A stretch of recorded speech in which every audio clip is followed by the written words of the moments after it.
in Philadelphia was arrested on charges that she allegedly abused 2 children. A rainbow ganger in Philadelphia was arrested on charges that she abused 2 children. It's all over the news. I want to offer a few comments. I'm only going to keep you for 10 minutes, but I'm going to offer a few comments on this. I want to offer a few comments on this. First of all,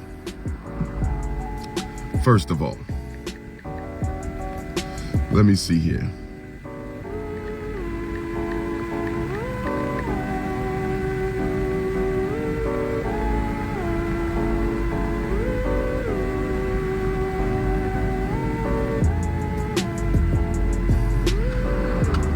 Okay. The arrest of 37-year-old rainbow activist Kendall Stevens, arrested Monday in Philadelphia on charges including indecent assault, endangering the welfare of a child, corruption of a minor, related charges on Monday following a comprehensive investigation, Philadelphia Police Department spokesperson told Newsweek.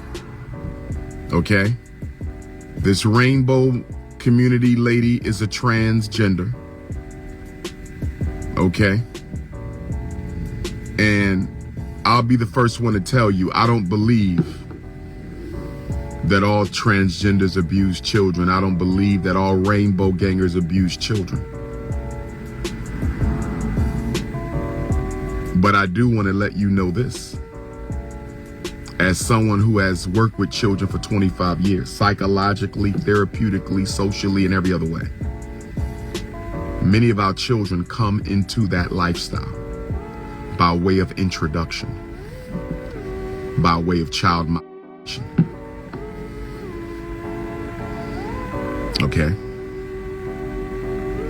And we in the Black community have been in denial. And one of the biggest reasons we in the Black community have been in denial about the molestation to rainbow pipeline. The reason so many of us in the Black community have been in denial about the molestation to rainbow pipeline. Many of us in the Black community are in denial about the child molestation to rainbow gang pipeline. Y'all know what I'm talking about. Y'all know what I'm talking about.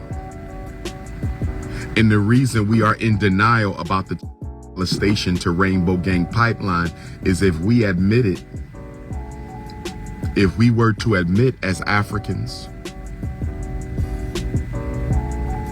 if we were to admit that many of our rainbow gang adults were actually introduced into the lifestyle through childhood molestation, if we were to admit that,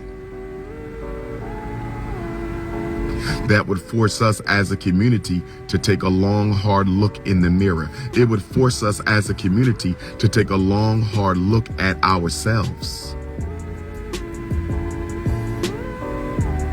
But because America has given the Black community a scapegoat, America has given the Black community a scapegoat. America has given us a distraction, an excuse. America has given Black America an alibi. We have an alibi so we don't have to look in the mirror at the high rates of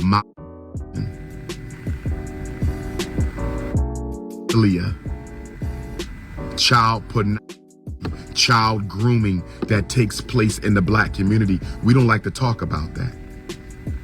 And the government has given us an out because the American Psychological Association and the American Psychiatric Association and the American Mental Health Establishment, they have come out and basically said that this behavior is completely normal. The behavior is completely normal. We can't help how we are born. We can't help what our desires are. This is normal. It has nothing to do with childhood dysfunction. It has nothing to do with failed families. It has nothing to do with child molestation. And that's an absolute lie. That's an absolute lie. That's an absolute lie. I don't need to do no research. I ain't got to look at no research. I work with our children. I know our children. I've worked with our Rainbow Gang sisters. I work with our Rainbow Gang brothers, and I know most of them were touched as children. Most of them were touched as children. Most of them were abused or assaulted or abandoned or emotionally stripped of their identity with their natural born gender. I know this. And we're letting them come into our children's public schools and groom our children in the name of sexual education.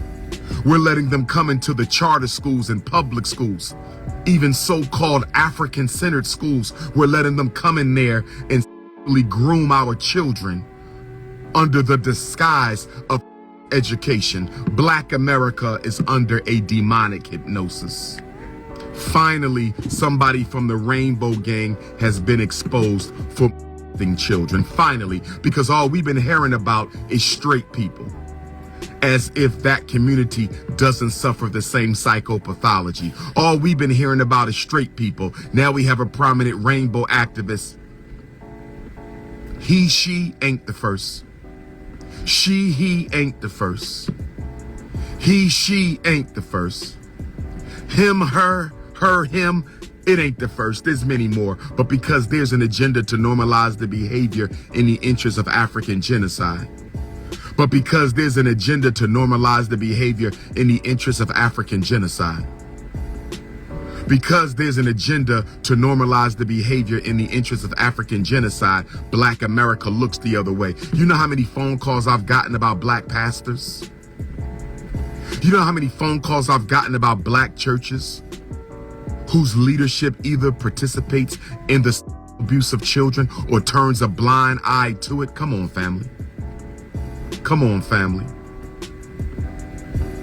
Come on, family. We talk about surviving R. Kelly. How about surviving the black community? When is that series coming out? We're talking about surviving R. Kelly. What about surviving the black community? When is that series coming out? How about surviving your stepdaddy? When is that series coming out? How about surviving your stepmom? When is that series coming out? How about surviving your rainbow aunts and uncles? When is that series coming out? How about surviving the Roman Catholic Church? When is that series coming out? This is the Prince of Pan-Africanism. This is the Prince of Pan-Africanism.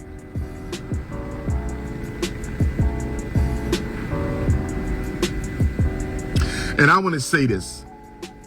We got a lot of children being suspended and expelled for their hairstyle. We have a lot of black children being excluded from education because of their hairstyle across the United States of America. And I'm disappointed in their parents. And I'm going to tell you why. And the reason I'm disappointed in our black mothers and fathers, the reason I'm disappointed in the black parents of these children who have been suspended and expelled from public and charter schools across America for wearing their African hair.